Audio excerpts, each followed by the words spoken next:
मार्गशीर्ष महिना चालू झाला की आपले छोटे छोटे सण चालू होतात. त्यातूनच हा पहिला सण आहे बरं का. याला ना नागदिवे असं म्हणतात, याला नागपूजन देखील असं म्हणतात, नागदिवाळी देखील असं देखील म्हणतात. सोप्या पद्धतीने कसे बनवायचे ते सांगते तुम्हाला. गुळाचं पाणी करून घ्यायचं, त्यानंतर आपलं बाजरीचं पीठ असतं ना, बाजरीचं पीठ घ्यायचं. त्यानंतर त्यामध्ये थोडंसं मीठ टाकायचं चवीनुसार, कारण की हे खातात बरं का वरणासोबत, खूप सुंदर लागतात.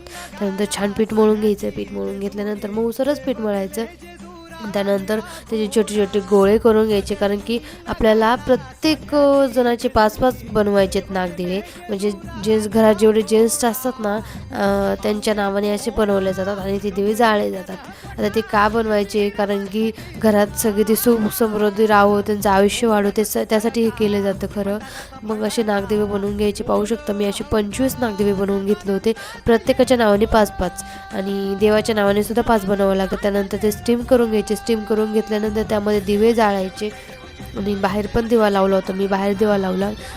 पाहू शकता तुम्ही कसे दिवे जाळले. त्यानंतर सगळ्यांनी पाया पडून घ्यायचं. माझ्या बाबूने देखील त्याचे पाया पडून घेतले.